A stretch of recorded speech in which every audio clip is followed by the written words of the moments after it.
হাতে বলতে পারবে যে আমরা ছাত্র জনতার উপর নিজের ইচ্ছায় গুলি করছি, নিজের ইচ্ছায় গুলি করছি। ওনারা তো প্রতিবাদ করতে পারে না যে আমরা গুলি করতে পারবো না। 40তম এসআই এবং 26তম সার্জেন্টে আমরা ভাইবা থেকে বাদ পড়েছি। পরিবার কেন্দ্রিক বিভিন্ন ধরনের রাজনৈতিক মতাদর্শের কারণে আমাদেরকে বাদ দেওয়া হয়েছে ইচ্ছাপ্রণোদিতভাবে। আমাদের ন্যায্য দাবি নিয়ে আমরা এখানে দাঁড়াইছি, তারা আমাদের মারুক, প্রয়োজনে গুলি করুক, আমরা এখানে থাকবো। আমাদের দাবিটা অত্যন্ত যৌক্তিক। আমরা চাই আমাদের পুনঃ নিয়োগ করুক প্রজ্ঞাপনের মাধ্যমে। উনি আমাদেরকে প্রশ্ন করছেন যে এতদিন কেন আমরা বৈষম্যের বিরুদ্ধে কথা বলি নাই। আমাদের বর্তমান IGP sir Mohammad Mainul Hossain sir, সে তো খুব ভালো এবং সে বিপিএম পুরস্কার প্রাপ্ত, কিন্তু তাকে নিয়োগ না দিয়ে চুক্তি ভিত্তিক আব্দুল আল মাহমুদ স্যারের নিয়োগ দিয়েছে। এটা চরম বৈষম্য। আমাদের স্যার আইজিপি স্যার বৈষম্য থেকে মুক্তি পেয়েছে এবং এই আইজিপি স্যারের কাছে আমাদের দাবি যে তিনি বৈষম্য থেকে মুক্তি পেয়েছেন, তিনি আমাদেরও বৈষম্য থেকে মুক্ত করুক এবং প্রজ্ঞাপন জারির মাধ্যমে আমাদের নিয়োগ দান করুক। হাতে বলতে পারবে যে আমরা ছাত্র জনতার উপর নিজের ইচ্ছায় গুলি করছি, নিজের ইচ্ছায় গুলি করছে। ওনারা তো প্রতিবাদ করতে পারে না যে আমরা গুলি করতে পারবো না। গুলি ঠিকই করছে, ওনাদের ইচ্ছা করছে। কয়জন ইচ্ছাই করছে আমি ওনার কাছে জানতে চাই, উনি এসে বলুক। হ্যাঁ, বাধা তো অবশ্যই দিচ্ছে। এখানে মাইক করা যাবে না, এখানে দাঁড়ানো যাবে না, এখানে তো বলতেছে। আমাদের ন্যায্য দাবি নিয়ে আমরা এখানে দাঁড়াইছি, তারা আমাদের মারুক, প্রয়োজনে গুলি করুক, আমরা এখানে থাকবো। সকাল টু সন্ধ্যা আমাদের দাবি আমরা জানিয়ে যাব।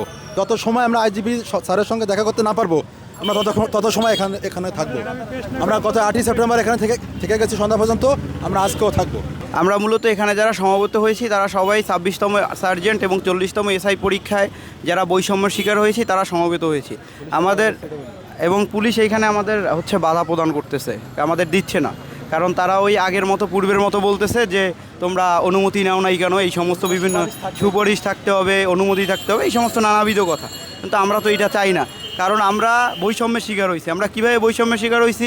কারণ অনেকে ভিন্ন মত, পারিবারিকভাবে রাজনৈতিক সম্পৃক্ততা থাকার কারণে আমরা অনেকে এখানে চাকরিতে নিয়োগ পাই নাই। এবং আপনারা নিশ্চয়ই অবগত আছেন যে পুলিশ নিয়োগে অতীতে এই 15 বছর ধরে আওয়ামী ফ্যাসিস্ট সরকারের সময়ে কী পরিমাণে দুর্নীতি হয়েছে এবং কী পরিমাণে তারা দলীয়করণ, স্বজনপ্রীতি এবং অর্থনৈতিক সংশ্লিষ্টতার মাধ্যমে নিয়োগ প্রদান করছে।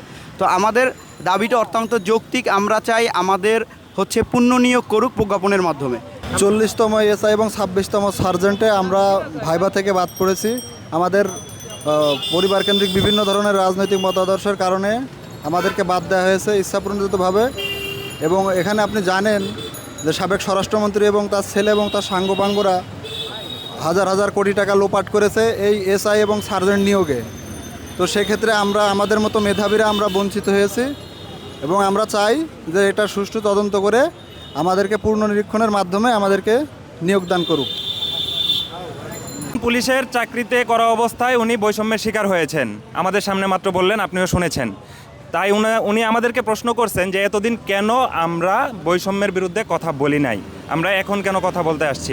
বারবার আমাদেরকে প্রেশারাইজ করা হচ্ছে। তাই উনাকে আমি পাল্টা প্রশ্ন করলাম যে উনি কেন এতদিন চাকরিতে থাকা অবস্থায় ওনার যে বৈষম্যের শিকার হয়েছেন ওই বৈষম্যের বিরুদ্ধে কথা বলেন নাই। দেশে দেশে সবার সাথে দ্য নিউজ।